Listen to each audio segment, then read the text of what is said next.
Salve, salve, salve, tudo bem com vocês? Meu nome é Matheus, seu professor de História. E na última aula, essa que está aqui em cima, a gente viu a Baixa Idade Média e nós fomos passando por cada ponto da Baixa Idade Média, que são ali que a gente vai ver que é as Cruzadas, principalmente, que faz essa mudança, né? Depois a gente vai ver a Peste Negra e a Guerra dos 100 Anos, tá? E a Guerra dos 100 Anos, quando a gente vê a Guerra dos 100 Anos, a gente percebe que isso traz um sentimento nacionalista para a França. E de certa forma, o fim da Guerra dos 100 Anos acontece por isso aqui que a gente vai ver hoje, né? Lembre-se que na última aula, que está aqui também, sobre Baixa Idade Média, depois da vitória da Guerra dos 100 Anos, a França ficou muito mais unida. Por que a gente fala ficou muito mais unida? Não era, professor? Não era. Por que não era? Porque anteriormente, lembra lá quando a gente vai estudar a Idade Média e feudalismo, a gente percebe que existe uma divisão, tá, de terra entre nobres, ou seja, existia autonomia, existia poder dividido entre as mãos dos nobres ali.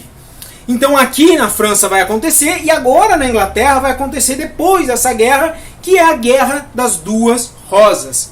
Essa Guerra das Duas Rosas, já sei, professor, as duas tias da cantina que brigaram, não tem nada, não viaja, pelo amor de Deus, tá bom? Não tem nada a ver com isso. A Guerra das Duas Rosas, ela acontece praticamente na sequência, e é um efeito da derrota na Guerra dos 100 Anos. Lembre-se que a França venceu ali, depois da entrada de Joana d'Arc, né? Ela vence a batalha da Guerra de 100 Anos. Isso vai gerar crise. Gerou crise em todos os dois países aí, França e Inglaterra. Mas quem perde, pessoal, fica com uma crise ainda maior sempre. E foi o que aconteceu aqui. Então, entre 1455 e 1485, nós vamos ter essa Guerra das Duas Rosas. Que vão ser o quê? Lembre-se que o poder estava dividido. Então vão ser duas grandes famílias com apoio de senhores, os Lancaster e os Yorks, tá? Por que Guerra das Duas Rosas? Porque no brasão dos Lancasters existia ali um detalhe com rosas vermelhas. E no York o símbolo era a rosa branca. Quando a gente vê cruzadas, a gente lembra que os cruzados eram assim chamados porque tinham um desenho de uma cruz, né? Então aqui, isso é muito importante nas batalhas, o simbolismo, né? Então aqui nós temos os que lutavam ao lado dos Lancaster, de rosas vermelhas, e os Yorks de rosa branca, tá bom? Então vamos recordar e começar de novo. Essas duas famílias aqui, elas vêm de uma linhagem comum muito importante na Inglaterra, que é a Plantageneta, que governou ali em Inglaterra por um período por mais de 300 anos, tá?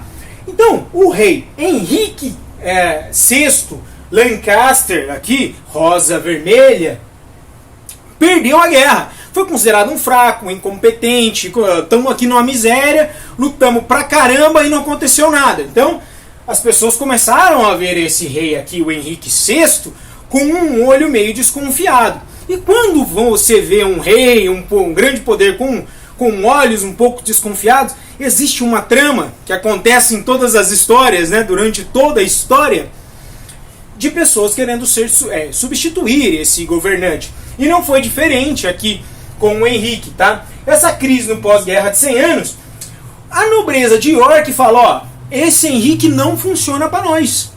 Nós não gostamos desse cara, o cara deixou nós num prejuízo danado, botou nós numa pindaíba, não sabe resolver nada, não fala nada com nada, nós queremos outro.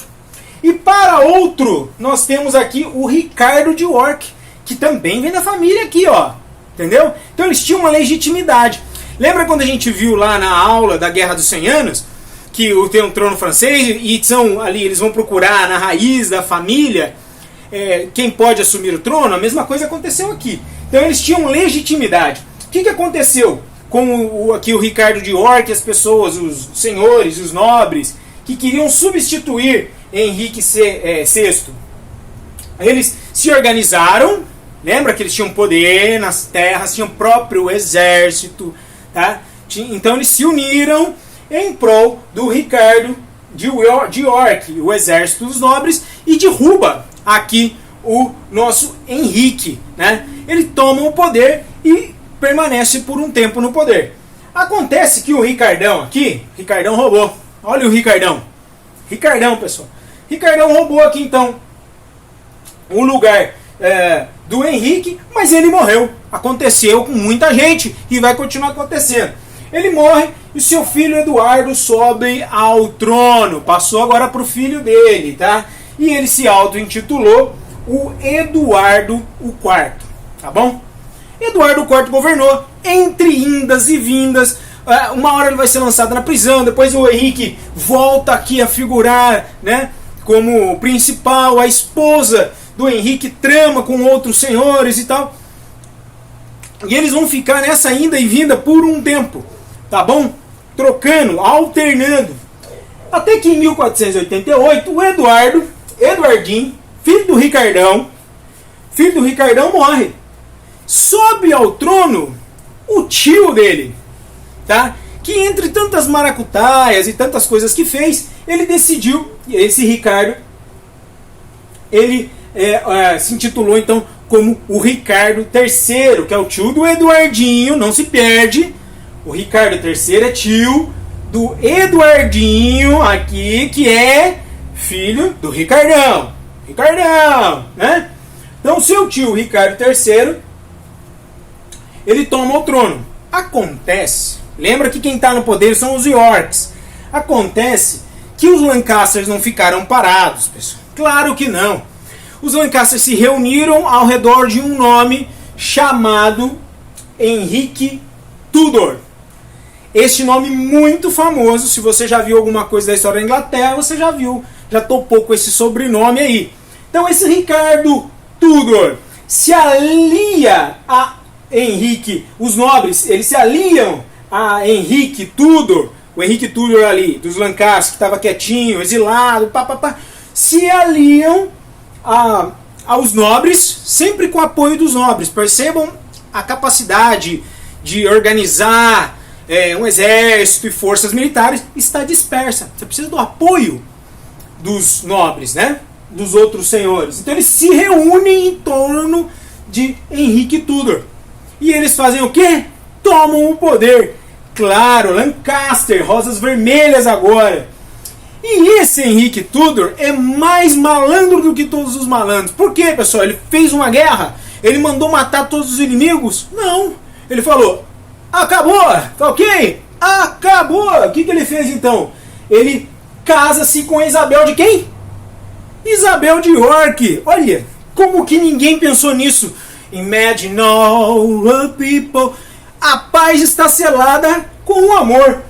Casou então o tal do Tudor, que vem do lado Lancaster, com a Isabel de York e fez definir. Acabou a treta.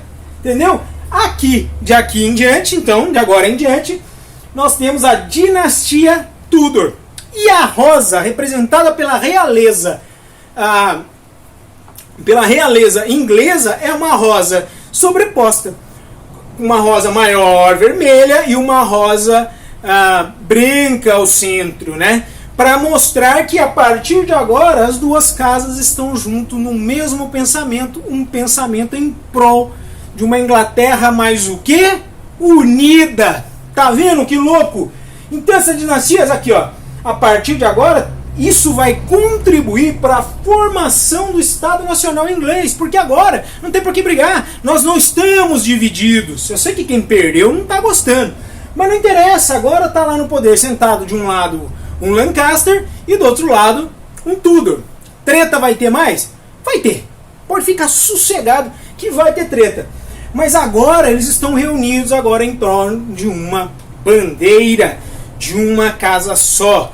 Os Lancaster e os Tudor juntos. Isso vai trazer a sensação de união para os ingleses, a mesma união que já ocorreu com os franceses por ocasião da vitória na Guerra dos 100 Anos, acontece aqui agora. E eles então dão um passo significativo, muito importante, para a saída da Idade Média e entrada na Idade Moderna. Tá bom? Isso é importante para você perceber como a roda do tempo vai girando e as coisas vão se modificando. Espero que você tenha gostado. Se inscreve aí no canal, compartilha, vê as playlists de história. Você precisa se preparar e você está aqui para isso. Aquele abraço, fiquem com Deus e até a próxima.